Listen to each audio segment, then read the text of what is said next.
If something happens around me that I'm not comfortable with, I would usually speak up, especially when it comes to gossiping and backbiting. And this is especially for people who I'm very close with, my friends or people who are around my age group.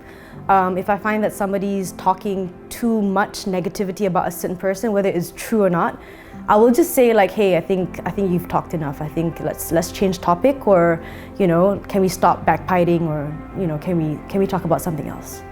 But it gets a bit harder when when that happens with slightly elderly people, because I have respect for them, and it's and so the best thing that I can do usually is to walk away, and I leave the room and they just say, excuse me, I need to go to the toilet, and then I come back like maybe 10 minutes later, and then hopefully by then they're talking about not the same person. Sheikh, there's one question I wanted to ask you, which is something that I actually experience on a daily basis, and that's to do with backbiting, slandering, and gossiping. And so, how do we avoid things like this, or how do we actually stop the temptation to do ill talk?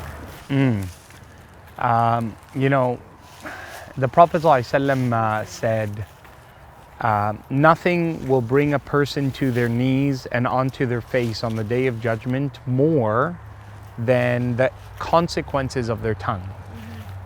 Nothing will be more injurious to us losing our good deeds than what we say. And all your salah, siyam, all of that as good deeds can be taken away on account of the words that we misspeak.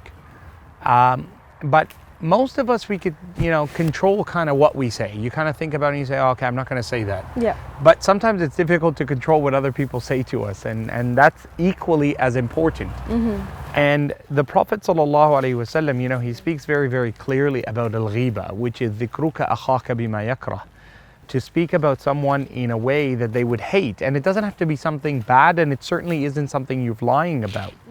So it's the person said to the Prophet ﷺ, أَوَ إِن كَانَ فِي أَخِي مَا أَقُولُ, what if I'm saying it's the truth? I would have said it to his face. But that's the point. He's not there. She's not there. So to have that as a pretense, because I'm saying the truth, it's acceptable, it's okay, is unacceptable. Okay. And there's this incident of Aisha radiallahu anha wa ardaha, where as she was sitting with the Prophet ﷺ, she used to be a little bit jealous of another one of the wives of the Prophet, Safiya.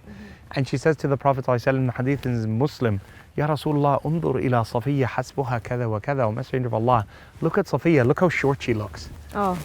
And the Prophet ﷺ, his face darkened with anger, and he turned to her and he said, Aisha radiallahu anha, إنك قلت كلمة لو مزجت في ماء البحر لمزجت. This word that you said, if it was to be dipped in an ocean, it would pollute it. Sallallahu alayhi wasallam. Subhanallah. So, sometimes it's those offhand comments that we don't think about, but it's still ghiba. So how do we get people to kind of stop that? Well, the first thing is, if what they're saying has nothing to do with me, I want to change the topic and I want to change the subject. And just as I see they're about to get into it, I say, oh my God, do you know what? Oh, I can't believe I forgot to tell you. All right, okay, so change the subject quickly. Change the subject, change it quickly. Okay. And you have to lead in that. And it might be that you have to change it once or twice and all the time, maybe? All the time. The second thing is, if it's someone who has that as a character flaw, that's just how they are, then you're gonna have to deal with them knowing that these things are gonna come up. So you might have to say to them, listen, oh, you know what? I really don't want to say that because I'm actually really good friends with her. Okay. And I really don't want to know anything bad about her. Yeah. So, just talk to her about it. And sometimes you have to be blunt in that sense. And I found that it's really difficult for me to be blunt with people who aren't open and genuine about that. And if they were really open and genuine about the problem that they want to talk to you about, they would accept that. They would say, actually, you know what, you're right. That's something that I should have thought about. Yeah. And third, it's okay for someone to complain to you about a problem that they have if you actually have the ability to help them with it. Now, people need support in different ways. I'm not saying that someone who's, having pain, they shouldn't have anyone to talk to. Being able to talk to someone should be with the perception that they have some ability to kind of help you. Okay. They're asking for some kind of advice. But that's a total different thing from saying, oh, my husband, he's such a and just saying something negative about her husband or her brother or her son or her mom or whatever it is, where there's nothing you can actually do about what they're saying. And allowing people to be able to vent is acceptable if that venting is going to provide some resolution. It's going to make her relationship better, and you're going to mend them, and you're going to bring closure to them. So there's times where speaking about someone outside their absence in something maybe they don't want to hear is acceptable, such as where you go to an authority figure and say, listen, this person did this to me, I need help. Or this I need some advice on how to deal with a particular situation that I find myself in. And it might be that you don't mention the name.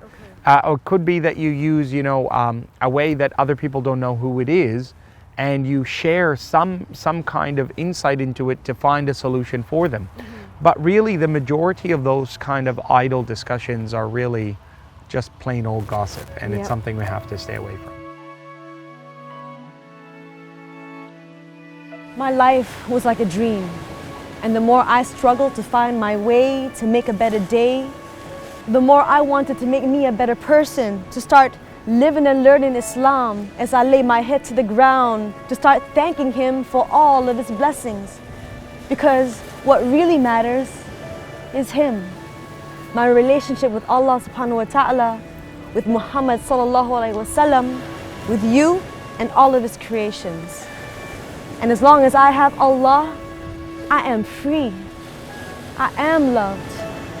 I am me.